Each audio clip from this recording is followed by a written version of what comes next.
Hi, I'm back not talking about the topic of the history of the Royal Society and corruption in chemistry and politics. I'm kind of just wanting to document where my headspace is at. I returned those books to the library and I wouldn't be actually in the last year of my degree focusing on a senior project until I finish my semester at the community college that I have to redo because I failed. I fled because I was attacked by my roommate, and so many other people.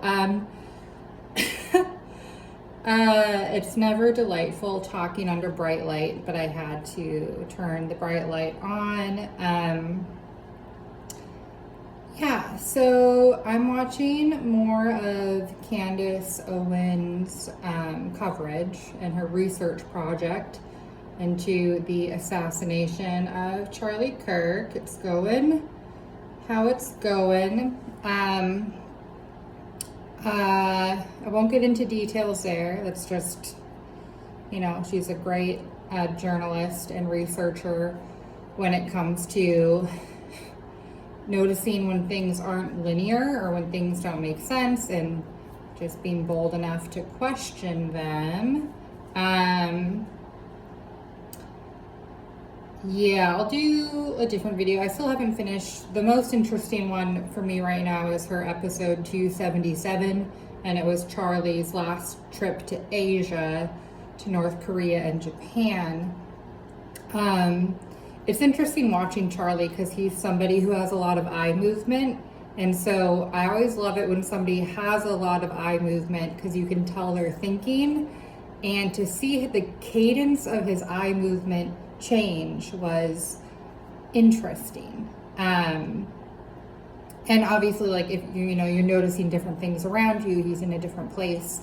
It was just interesting because he did have an interview by CNN Japan, which nobody talked about, literally the day or 2 days before he died. And that would be like, oh, this important figure, what did he do the day before he died? Like, you would normally, if the media was just for the truth, they would say, oh yeah, let's talk about, what did Charlie do all summer and fall?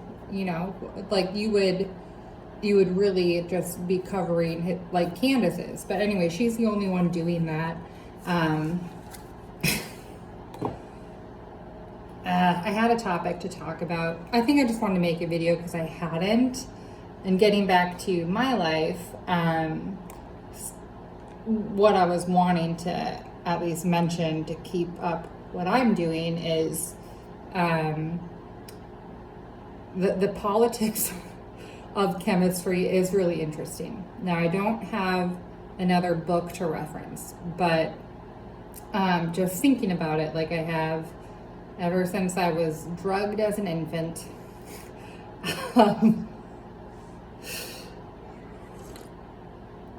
Thinking about it, I'm trying to think of a good example to give.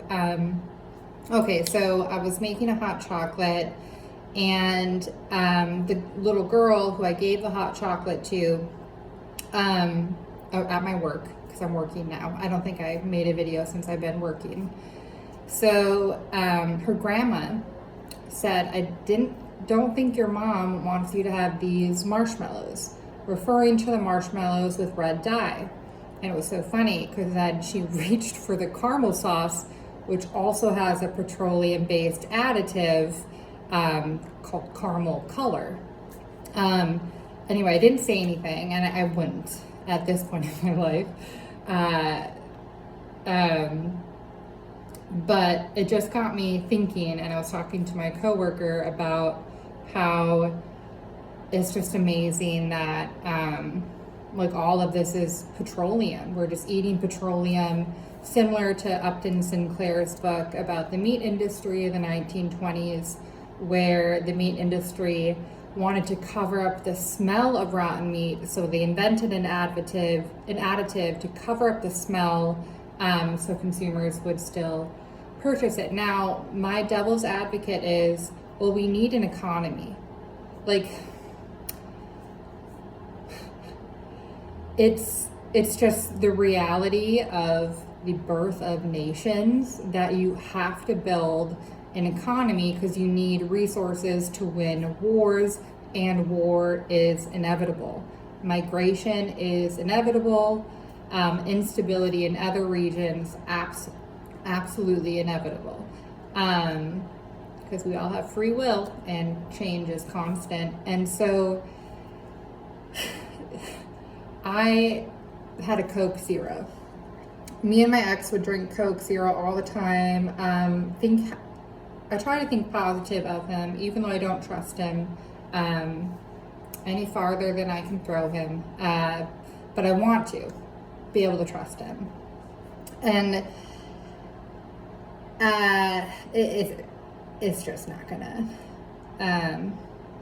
probably happen, which is okay. I just want to be able to like think of positive parts. Anyway, so I got this Coke Zero, and I know I'm getting, I actually don't think it had aspartame. They did have monk fruit, which is good. Monk sugar is really good for you. Well, it's better than aspartame. And so, and I got it, and the caramel color, there's petroleum in it, and I was like, okay, I live in this modern world. The trade-off for our economy is that we all ingest small, sometimes large amounts of poison. But at minimum, everybody is ingesting small amounts of poison. I read a little bit about aluminum salts, which is an additive to vaccines to make them more effective.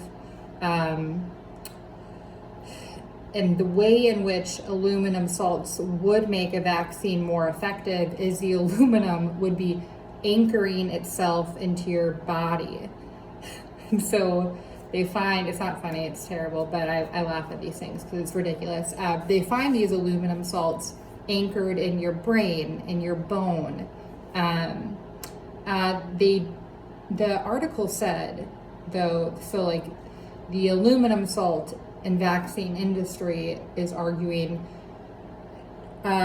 your body filters this out. But here's the thing. If nobody's going to the doctor and fully knowing the chemical content of their body, then how the fuck do you know that they get filtered out? Do I go to the doctor and have my piss tested for aluminum salts? Do I have my sweat or my blood tested for aluminum salt? No. No, I don't. Do I have anything tested for microplastics? Might we want to know if we were at a dangerous level of microplastic ingestion? So no, these are a cornerstone of our economy, and not just ours. Asia has a huge stake in plastics. I think they have the majority stake in plastics, for sure. And I don't know if we own the chemical whatever it is, like patent for some plastics, and it's really us that have the majority stake in plastic, probably. So it's just such a catch-22 because war is inevitable, so it's going to happen in all of its forms through all of world history, and one of the desires I have, just living life, and an interest I have, and if I were to have children, it'd be like for their future, I want to like give a shit about what that's going to look like as far as war goes. So thinking of like,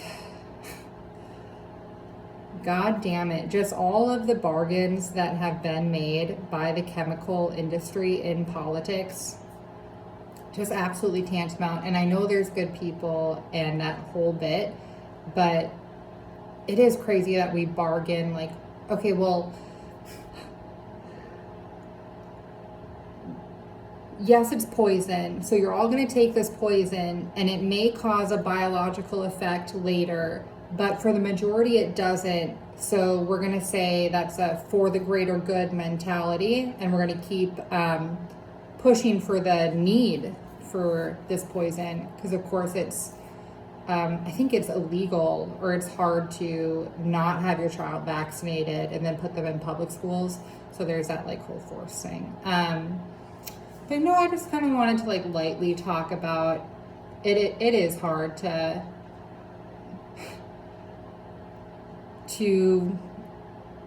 switch from the chemical catastrophe we have been in to a world that is pure. Because here's the thing, when that woman ordered that hot chocolate, I wanted to say like, oh, you could use that instead and that's pure, but of course nothing's pure.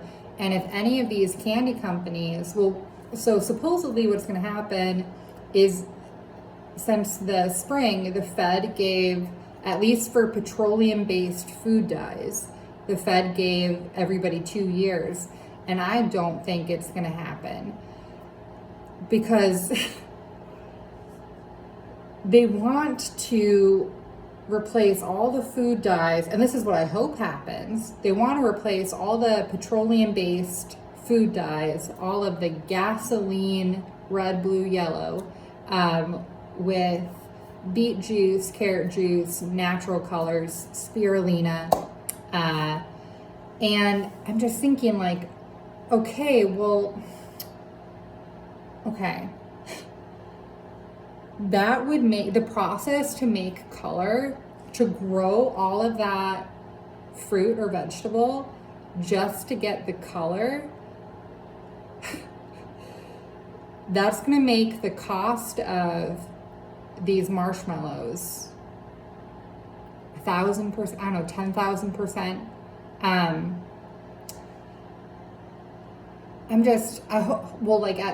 just thinking like it could make it that much, and I hope they do have like a good route to source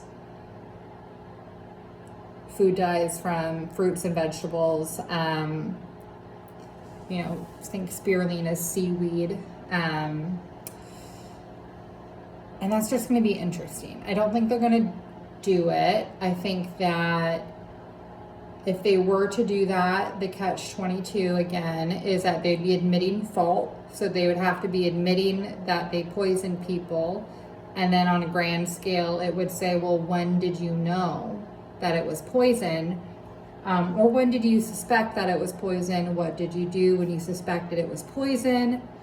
And that's our economy. And so it's kind of fun because we're 100 years from my uncle, my favorite president, Calvin Coolidge. And the stock market was just a few years after Calvin Coolidge, the only president to shrink the federal government, did so. And so it's just 3 or 4 years after Calvin did that. No, when did I think he left in 28? So maybe it was just a year after. And so we'll be coming up on that anniversary then in 2029. And it'll be interesting. Yeah. Just such a catch-22. And that's all I had to say in this video. So have a good night.